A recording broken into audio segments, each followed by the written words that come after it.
Hi everyone, Linda Reed-Enever, and welcome back to another Tips Tuesday session. In this Tips Tuesday session, we're going to be delving into, and all of my alarms are going off telling me it's Tips Tuesday time. In this Tips Tuesday session, we are going to be delving into the world of educating your market and 3 ways that you can educate your market and take away from today's session to engage with your audience.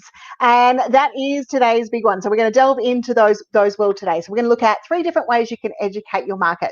Now, why do you educate your market? I hear people say, and it's something that I talk about quite often, about the power of actually tapping into educating your market to have a better client. And that is the big thing. When we educate our market, we show we know our stuff. It's easy as a business owner to think that we know things, to think that things are a particular way. It's easy to think that, everyone knows what we know when it comes to our products and services. And that's where educating your market comes in. And even series like I'm doing here on a Tips Tuesday session all comes into play about educating and sharing your knowledge and allowing people to, find you and see how you work and see how your business or your product or your service works. And it brings to you, in the end, a better quality of client. It brings to you a client who actually understands what you do, the services that you offer, and it allows people to test the water. And see, how are you going to do what you say you're going to do? Are you going to offer what you say you're going to offer coming through that area? So today's session is all about educating your market. Now, educating your market doesn't have to be overly complex. It doesn't have to be a case study or a full-blown piece of content that is out there. Educating your market can be as simple as grabbing out your product and showing people how it works. So for example, if I was showing off the 5-minute marketing cards, I would grab the deck right here and I would pick out a 5-minute marketing card. So I'd show people that you can either pop it on your desk or move it here. And I grab out a 5-minute marketing card and pick one from the pack. Actually, let's do it right how I normally do it in workshops and events. I normally say, would you like to pick one of these cards? We pick a card out. So we just picked a card straight out from the deck and we're going to action it. And this one in particular is actually so well timed, because one of the points I'm talking about today is pitch your story. So share your story with the media, and not every contact with the media needs to be a press release.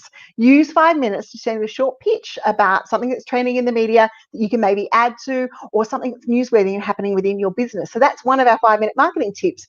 And I'll show people that that's how easy it is. So you go and then do a search and have a look, and that's how easy it is to use a 5-minute marketing idea. So show off your products.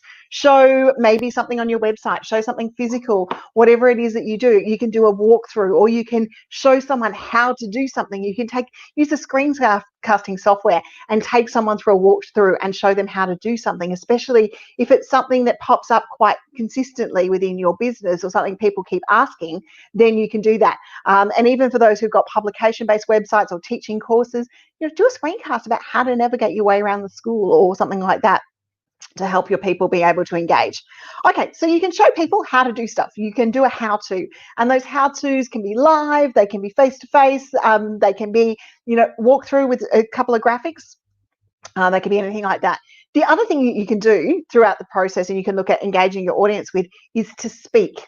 Is to get up there and share your story and speak about your expertise. So once again, showing people how to, or talking about things people need to know about, or how can they implement this in the business, or things that they need to be aware of. And we can speak in a number of ways. We can speak as a podcast guest, and by all means, go and type in podcast and have a listen to a few podcasts that you think your audience might be listening to, or better still, ask them who they're listening to, then go and make a connection. So have a listen to some podcasts and apply it to be a podcast guest. So say you've had a listen, you've heard a couple of things on those topics, and suggest a few topics that you can talk on, and you can talk to your audience about education, and you can educate them on how to do something or the importance of something, and then they can come and find you from there.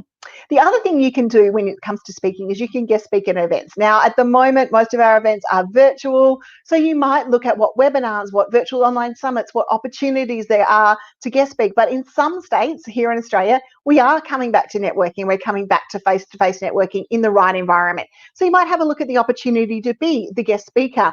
And once again, share your knowledge and expertise. And when you're guest speaking, don't be afraid to go back to the basics, because if we remember that we know so much about our stuff and we know so much about our topic, But sometimes it's actually really good to talk about, for example, the things you need to know before you start PR, or the things you need to know when working with a graphic design, or maybe the top 5 things that will help boost productivity. All of those things will help people be able to engage. So have a look at it, and especially if you're an organisation specialist, have a look at organisation. We're moving into spring. They are really top tips right now for speaking on and sharing your knowledge and your mindset on, and knowledge and expertise on. And mindset is another big trending one right now.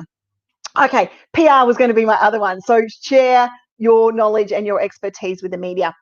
If you're a mindset specialist right now, it is a really good time to be sharing about how do we deal with mindset, how do we deal with, COVID lockdown, especially inside the Victorian media. That mental health angle of it is really important. We're in a mental health awareness month. There's so many awareness days this month that you can tap into, that's another big one. The other ways that you can educate your market by sharing your knowledge with the media is your top 5 or 6 tips. You can make industry predictions. You can look at the industry. You can say, how is your industry going to look coming out of COVID? What changes is it going to make? Or what changes to the workforce is it going to make? Or if you've done something good, then pitch that story to the media. If you won an award, if you've got the amazing feedback from industry leaders or experts within your field, let the media know. Or if you're releasing a new product range, you can always do a press release announcement to announce that you've got a new product range. And the 4th and bonus way that you can educate your market is to answer questions. So go out there and see what questions are being asked, either by your clients and by the people inside your business, and the questions that they are asking are likely to be questions that other people are asking. So you could answer them in a blog post, you could go live, you could do a video, you could go to your frequently asked questions page and do that, or you could go to dedicated spaces where you'll find questions like Facebook groups, Quora, and all of those places where you can connect with people who are asking questions and seeking an answer. They're seeking someone to provide their area of expertise. Now, it doesn't just relate to business services, it relates to all sorts of services. So, there's people about, how do I pull up plants in my garden? How do I do with all sorts of things? So there's different opportunities where you can answer your questions. And if there's a particular problem or a particular question that normally leads people to your business, or you're getting asked very regularly, try and include that onto your website. Try and include that in the information that you're sharing so that people can engage with you that way and they can connect with it, and you can get to have a bit of a chat with them about that product and service that you're working with, and maybe help them out before they, do something silly and do something wrong. That's most probably a wrong step when they're trying to fix something themselves. It's a good opportunity from there. So there we go, guys. That's this Tips Tuesday session. A quick one on how you can educate your market, and 3, plus one more, a bonus way that you can educate your market. For those of you who are looking at building your profile through education marketing, the Be the Expert Challenge is starting on September 27, and it'll run through most of October on a Tuesday and Thursday. If you want to meet with me, then head to the link in with this live video and register for the Be the Expert Challenge. I think we've got another 5 or 6 spaces left in that one, and I'd love to see you there. Okay, bye.